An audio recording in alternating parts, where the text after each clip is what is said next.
Welcome to Democracy Now!, democracynow.org, the War and Peace Report. I'm Amy Goodman. Palestinian officials say Israel's ongoing attacks on Gaza City have left more than 50,000 people displaced and without shelter as Israeli bombs continue to fall on high-rise buildings, flattening the city's skyline. Medical sources say Israeli attacks have killed at least 42 Palestinians so far today, including 14 members of a single family, 3 generations wiped out in a single airstrike. Thousands continue to flee Gaza City after Israel ordered the forced displacement of its 1 million inhabitants. This is Abu Tara Kaboub, whose family was forced to trek south along Gaza's coastline on foot. I have nothing. My 10 children and I are walking in the street heading south. We don't know where we're going. We don't have mattresses or blankets. We don't even have money or anything.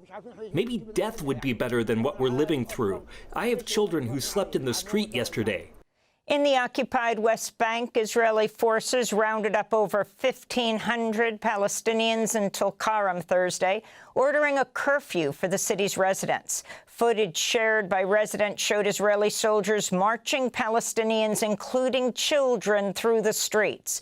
Tulkarem's governor urged the UN to take action, saying Israeli forces were, quote, arbitrarily and unjustly, unquote, carrying out mass arrests, destroying property, and, quote, terrorizing children and women, unquote. The crackdown came as Israeli Prime Minister Benjamin Netanyahu approved a plan to dramatically expand illegal West Bank settlements, green-lighting the construction of 3,400 new homes on land Palestinians want for a future state.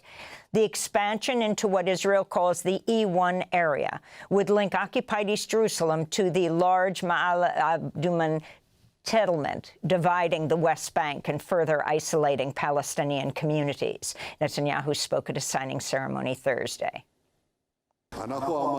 We said there would not be a Palestinian state, and we say again, there won't be a Palestinian state. This place is ours. We will take care of our country and our security and our heritage. Qatar has held a funeral for 5 Palestinians and a Qatari security official killed in the Israeli attack targeting Hamas's diplomatic delegation in Doha Tuesday. Later today, Qatar's Prime Minister, Sheikh Mohammed bin Abdulrahman Al Thani, is set to meet with President Trump, Vice President J.D. Vance, Secretary of State Marco Rubio, and U.S. Special Envoy Steve Witkoff to discuss the Israeli attack on Qatar. On Thursday, the United Nations Security Council condemned Israel's actions in a rare joint statement after the United States criticized Israel's unilateral bombing. Israel's UN ambassador, Danny Danon, remained defiant, saying Israel had targeted terrorists rather than legitimate politicians, diplomats, or representatives, he said. Here in this council, some members chose to give Hamas legitimacy, even protection. Israel will not. We will act against the leaders of terror wherever they are hiding. On Capitol Hill, Democratic Senators Chris Van Hollen and Jeff Merkley released a report Thursday accusing the Israeli government of collective punishment and ethnic cleansing in Gaza. The senators recently returned from a humanitarian fact-finding mission to the Rafah and Kerem Shalom border crossings in Gaza. They also visited the occupied West Bank and Jordan. This is Senator Van Hollen. From our trip, from our observations, from our first-hand accounts, it's clear that the Netanyahu government has gone far beyond targeting Hamas to imposing collective punishment on all the people of Gaza. The title of our report is "The Netanyahu Government is Implementing a Plan to Ethnically Cleanse Gaza of Palestinians. America is complicit. The world must stop it." President Trump has just announced on Fox News that the suspected gunman who shot the conservative activist Charlie Kirk, killing him, has been caught. Trump said, quote, "I think with a high degree of certainty we have him in custody," unquote. Trump's comments came a day after the FBI announced a $100,000 reward for information leading to an arrest. Officials released images showing someone appearing to be a college-age white man in a baseball cap, dark sunglasses, and a long-sleeve shirt with the U.S. flag and eagle printed on it. Investigators also released surveillance footage showing a suspect running across a rooftop and jumping over the edge before entering a wooded area. Utah's Republican Governor Spencer Cox vowed to catch Kirk's killer and said the state will seek the death penalty. On Thursday, Deputy Secretary of State Christopher Landau warned immigrants against, quote, praising, rationalizing, or making light of, unquote, Charlie Kirk's killing, writing on social media, quote, foreigners who glorify violence and hatred are not welcome visitors to our country, unquote. Charlie Kirk had a long history of demonizing immigrants and promoted the white supremacist conspiracy theory known as the Great Replacement, like these remarks in 2024. The Great Replacement strategy, which is well underway every single day on our southern border, is a strategy to replace white rural America with something different. On Thursday, President Trump said he would honor Charlie Kirk with a posthumous Presidential Medal of Freedom, the nation's highest civilian honor. Separately, Vice President J.D. Vance and his wife Usha met with Kirk's family in Salt Lake City and accompanied them, along with Kirk's casket, to their home in Arizona aboard Air Force Two. At least 2 members of Congress canceled events Thursday, citing security concerns in the wake of Charlie Kirk's murder.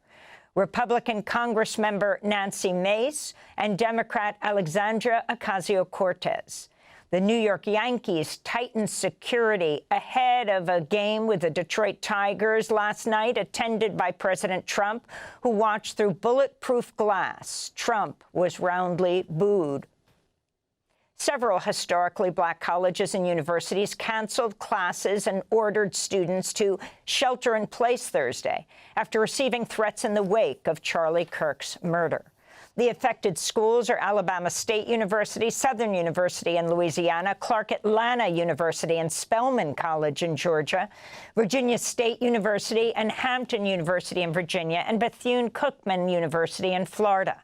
In a statement, the Congressional Black Caucus called the threats, quote, a chilling reminder of the relentless racism and extremism that continues to target and terrorize black communities in this country, unquote. Brazil's Supreme Court has sentenced former President Jair Bolsonaro to 27 years and 3 months in prison for attempting a coup after losing the 2022 election. It's the first time a former Brazilian head of state has faced trial for trying to overthrow the government.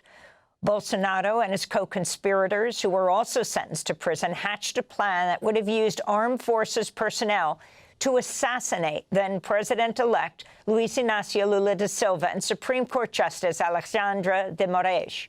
The court also detailed attempts by Bolsonaro to cast doubt on Brazil's electoral system, leading to the January 8th riots in 2023, when thousands of Bolsonaro supporters attacked government buildings. Here's Brazilian Supreme Court Justice Carmen Lucia explaining the verdict. Fez prova cabal de que grupo. The prosecutor's office provided conclusive evidence that a group led by Jair Messias Bolsonaro, compromised of key figures from the government, the armed forces, and the intelligence services, implemented a progressive and systematic plan to attack democratic institutions with the aim of harming the legitimate transfer of power in the 2022 elections. President Trump said he was very unhappy with the verdict and called Bolsonaro a, quote, outstanding man. Secretary of State Marco Rubio posted on social media, quote, the United States will respond accordingly to this witch hunt, unquote. In July, President Trump imposed 50% tariffs on Brazil and sanctioned the Brazilian Supreme Court Justice Alexandre de Moraes, citing Bolsonaro's prosecution. After headlines, we'll speak with Maria Luisa Mendonça, the director of the Network for Social Justice and Human Rights in Brazil.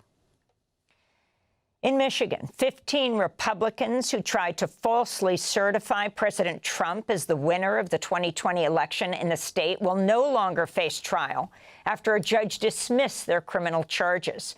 District Court Judge Kristen D. Simmons said, quote, "I believe they were executing their constitutional right to seek redress."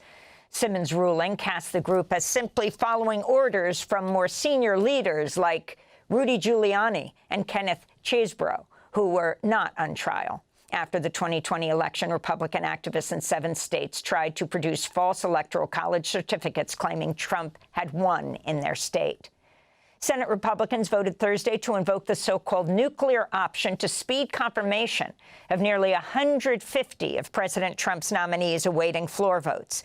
The change to Senate rules will allow the confirmation of multiple people at once by a simple majority rather than the usual 60 votes. A federal appeals court ruled Thursday in favor of the Trump administration, allowing it to block Medicaid funds to Planned Parenthood and its members. In a statement, Planned Parenthood said the cuts put 200 Planned Parenthood health clinics at risk of closure, with more than 1.1 million patients unable to use Medicaid to pay for reproductive health services. Planned Parenthood's president, Alexis McGill Johnson, said, quote, "We'll continue to fight this unconstitutional law, even though this court has allowed it to impact patients," unquote. Meanwhile, in California, lawmakers have passed a bill allowing health care providers to omit the names of patients from abortion pill bottles in an effort to protect people in states with abortion bans. Labels could also omit the name of the patient, prescriber, and pharmacist. California is a hub for dispensing and shipping abortion medication nationwide. President Trump's calling Russia's drone incursion into Poland a mistake, while NATO members are calling it a deliberate provocation. France's President Emmanuel Macron said, quote, "We will not yield to Russia's growing intimidation." Germany's Chancellor Friedrich Merz called Russia's actions a, quote, "serious threat to Europe." This is Polish Prime Minister Donald Tusk. We don't think Russia is behind this provocation. We know it. I hope that none of our allies will pretend that nothing happened, because it did happen. Several NATO members, including the Netherlands, the Czech Republic, Germany, and France, are sending troops, artillery, and air defense systems to NATO's eastern flank. And the government of Belarus freed 52 political prisoners to Lithuania on Thursday in a deal brokered by the Trump administration. Among those released were 14 foreign nationals, journalists and bloggers, opposition politicians, and leaders of mass protests in 2020 against Belarus's authoritarian President Alexander Lukashenko. Many of those released say they were starved and tortured. In return for their release, the United States is lifting sanctions on Belarus's national airline. The deal came after Trump envoy Keith Kellogg traveled to Minsk, where he presented the president, Lukashenko, with a pair of cufflinks and a letter from Trump that Kellogg described as a special sign of friendship. And those are some of the headlines. This is Democracy Now!, democracynow.org, The War and Peace Report. I'm Amy Goodman. Thanks for watching Democracy Now! On YouTube. Subscribe to the channel and turn on notifications to make sure you never miss a video. And for more of our audience-supported journalism, go to democracynow.org, where you can download our news app, sign up for our newsletter, subscribe to the daily podcast, and so much more.